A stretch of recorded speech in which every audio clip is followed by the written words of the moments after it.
Everyone wants to find their soulmate, but most people aren't being the person their soulmate can find. We spend years longing for a person that may not even exist, someone who becomes the home for our deepest thoughts and emotions. And I'm sure you have an entire wish list of characteristics your person has, but why haven't you met them yet? Why does it feel like the person of your dreams may only ever exist in your dreams? What if the reason you haven't met them yet has less to do with destiny and more to do with something you haven't realized? And what needs to change so you can finally meet the person you've been searching for? That's what we're going to be exploring today. I'm Justin Trinity, and welcome to Midnight Sanctuary, a home created for who we are and who we're becoming. Now let's continue. So I don't know about you, but I'm a hopeless romantic. Regardless of mistakes that were made or moments I was heartbroken, there's still a part of me that believes that there's someone out there who is perfectly meant for me. And I don't mean perfect in some unrealistic fantasy kind of way. I mean perfect in a way where someone's imperfections become everything you could ever need. The kind of person you look at and realize,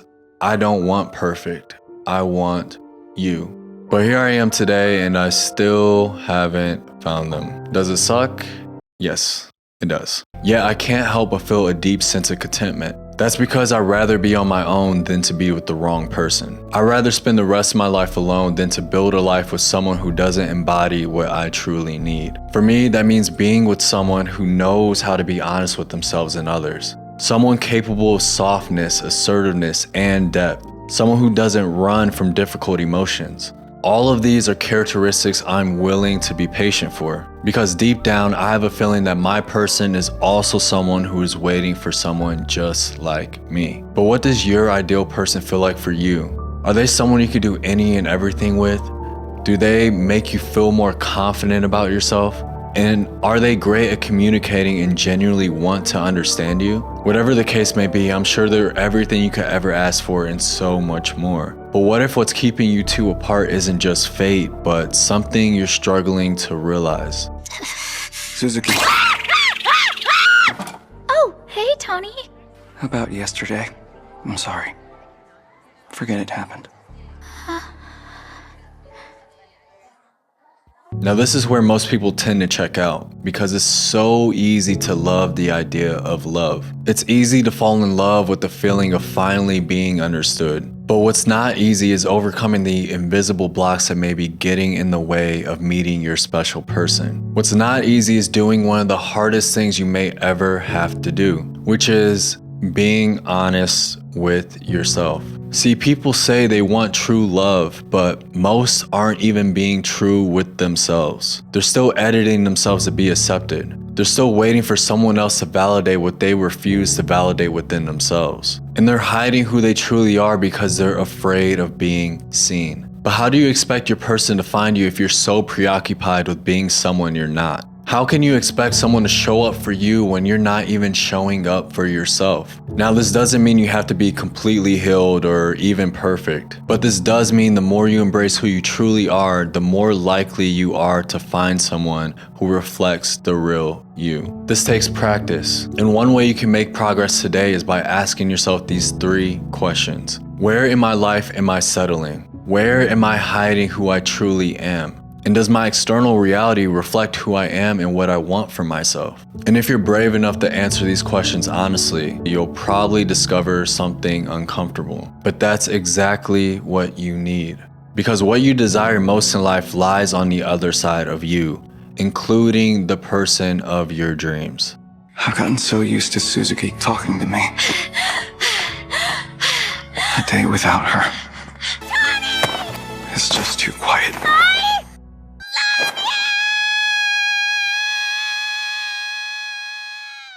There's so much online discourse when it comes to relationships. People say you need to heal more, you need to love yourself more, that you have to fix yourself. Now, while becoming a better version of yourself is extremely important for all facets of life, especially relationships, I don't believe reaching some theoretical moment of being healed is what triggers our soulmate to find us. I believe it comes down to something entirely different, and it's a realization that allows me to enjoy the present moment while still remaining open to finding my person. Which is, what if your soulmate isn't on the other side of healing? What if your person is on the other side of courage? One of my favorite things about the anime You and I Are Polar Opposites is that none of the characters are perfect. In fact, they're far from it. Some are afraid to express themselves. Some are afraid of emotional vulnerability, and some are afraid to do anything that makes them feel cringe or like they're doing too much. But what they all have in common is that in spite of their insecurities, they still put themselves out there anyways. Even if it's scary at first, they still say how they really feel. They risk being rejected.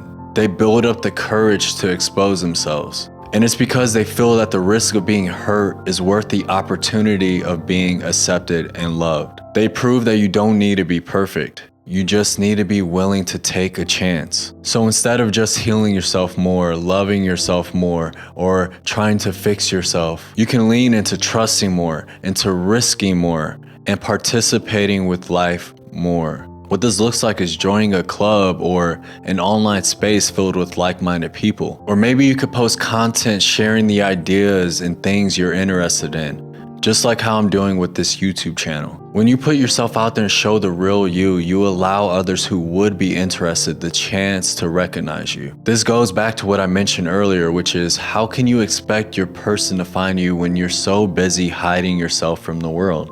Will it be terrifying? Yes, but to the right person, who you are will be undeniable. But the right person can only recognize everything you are if you're willing to show it. So you have to become visible. It'll be one of the scariest things you could ever do, but it'll also be one of the most rewarding. I had stated that what you desire most lies on the other side of you, and the key to getting to the other side of you is by embracing what you're most afraid of. So from this point on, moving forward, what are ways that you'll be showing up for yourself? What opinions do you have? What do you care about? What are the things that you cherish the most that you wish you could share with someone? Whatever those may be, the more you put yourself on display, the easier it will be for your person to find you. Of course, it'll seem daunting at first, but eventually it'll feel like second nature. But guess what? You're not alone in this, and you never were.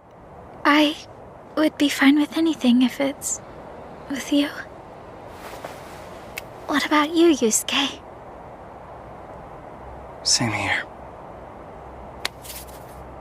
As much as we spend our lives wondering where our soulmate is, have you ever stopped to consider that they may be doing the same exact thing? Somewhere out there, the person you're meant to meet is living a life just as complex as yours. The person you will one day spend the rest of your life with is experiencing some variation of what you've been experiencing. They may feel alone at times. They could be experiencing grief, or maybe they're celebrating a chapter of life they've worked incredibly hard for. But the point is, they're a real person with real emotions and real dreams they're hoping to bring into reality. They might be questioning if they're even good enough for someone like you. Maybe even wondering if they'll ever find you. Because they're dealing with their own fears and insecurities just like you are. Just like you, they're learning lessons they couldn't have learned any other way. They're becoming more honest. They're figuring out what matters. They're growing into the person you'll eventually meet. So in the meantime, remember that your person is probably scared too. They're uncertain.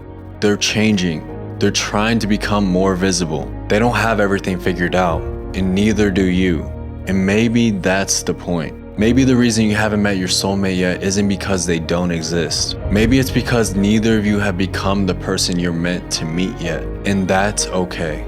Because every step you take to becoming more honest, more visible, and more courageous brings you closer to the life and people you've been searching for. Your person isn't waiting at the end of your journey. They're walking their own path toward the same intersection as you.